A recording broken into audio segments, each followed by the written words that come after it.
তুলে আমাকে কী করতে হবে? বডি দিয়ে শিট পুল করে তারপরে কী করতে হবে, তাই না? ওয়েট। তো এটা হচ্ছে বেসবলের মানে কি পয়েন্টসগুলো হচ্ছে আমাকে দাঁড়ানোটা, হ্যাঁ, প্রথমে বডিটা ফুল ওয়েট কোথায় থাকবে? হিপে, মিডলে থাকবে। মানে আমি যে কি মানে পাওয়ার কম ইউজ করে, হাতে শক্তি কম ইউজ করে কী করবো, বডি ওয়েট দিয়ে কী করবো, ফুল পাওয়ার দেবো। তো এই কারণে আমাকে এগুলো অনেক ইম্পর্টেন্ট, এগুলো জানাটা। এই এই এই পজিশনগুলো জানলে আমার ক্রিকেটের অনেক সহজ হবে, ক্রিকেটের ব্যাটিং। এরপর হচ্ছে কি ফুল পাওয়ারটা কোথায় শিফট করবো, আমি গ্রিপটা বলি। ক্রিকেটে কীভাবে হয়, এইটা দুইটা হাতে কি শক্ত থাকে, তাই না? বেসবলে হচ্ছে কি লেফট, এই যে লেফটটা কি হবে, শক্ত থাকবে, মোটামুটি ধরা থাকবে। এটা হচ্ছে কি জাস্ট হ্যান্ডলিংটা, মানে এটা ধরা।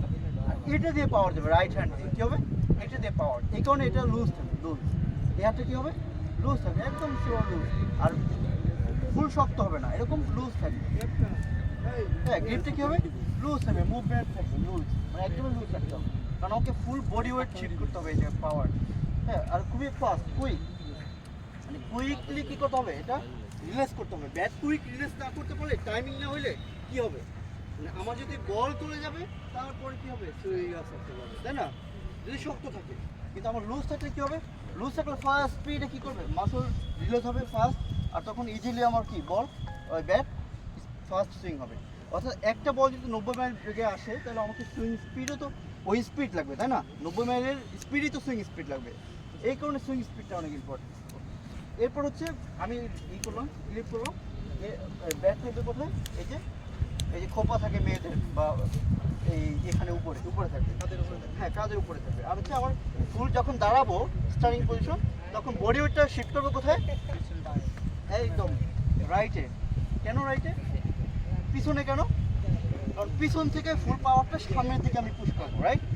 এই কারণে কি ফুল বডি ওয়েটটা পিছনে থাকবে। আর এটা লুজ, এই পা দিয়ে কী করবো, এটা হচ্ছে কি, এটা হচ্ছে মুভমেন্ট, মানে অর্থাৎ আমার বলটা কোন পজিশনে আসতেছে, কোন হাইটে আসতেছে, কোন সাইডে অ্যাঙ্গেল আসতেছে, ওইটা মেজার করার জন্য আমার এই যে দেখি আমি, মানে আমার বল ব্যাটের ব্যাল সেট কোন দিকে আছে, এখান থেকে এই পর্যন্ত এতটুকুর মধ্যে যদি হিট করতে হবে, তাই না?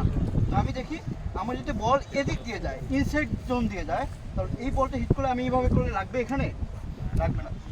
এটা এই পা দিয়ে ডিরেকশন, অর্থাৎ যদি ইনসাইড দিয়ে যায় তখন আমার এই ডিরেকশন এদিকে আসবে। এদিকে আসলে কি তখন হয়েছে না, ব্যাল সাইড কি সামনে আসছে না, এইটা আবার সামনে দিয়ে যদি যায় বল, তখন এটা একটু সামনে দিয়ে এই, বুঝে গেছে? এটা হচ্ছে ডিরেকশন। এই হচ্ছে বেসবলে আমি একটু সুইং করে দেখাই। এই পজিশন,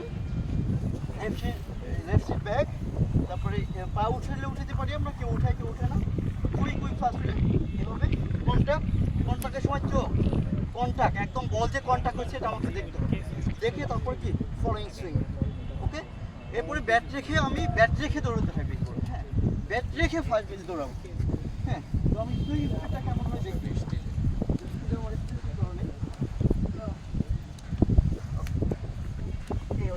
এই যে লুজ থাকবে, লুজ, হ্যাঁ, দেখতেছি যে পিকচার বড় আসতেছে, না উঠতেছে, ঠিক আছে? এটা খুবই ফাস্ট স্পিড, আর স্পিড হয় দেখে, কিন্তু ছুটিতে হবে না, মানে যখন আমার সুইং যাবে চলে তখন আবার শক্ত হয়ে যাবে অটোমেটিক। এটা গ্রিপটা ওইভাবে থাকবে, হাতেও গ্লোভস পরে গ্রিপের জন্য, হ্যাঁ, গ্রিপটা ওইভাবে অনেক ফাস্ট। এক একটা ফিচার, এক একটা ব্যাটার পার ডে 500-1000 সুইং করে, শুধু সুইং প্র্যাকটিস। একটা প্লেয়ার যদি 500 পার ডে, 500, 150, 200, জাপানের নিয়ম কি, জাপানি কোচ আছে তো আমাদের, ওই স্কুল লেভেলে বেসবল প্লেয়ার, তো স্কুল লেভেলের ওরা পার ডে 200 সুইং করতো। মানে এটা ওদের কি, মানে ইয়ার মতো রুটিন, ডেইলি রুটিন, মানে সুইং পাওয়ারটা স্পিডের জন্য। ওকে, তাহলে আমরা ফার্স্ট বেস পাইছি, সেকেন্ড বেস, থার্ড বেস, তাই না? পিচার, ওকে, আমরা প্লে করি, ওকে, দুইটা টিম করে ফেলি।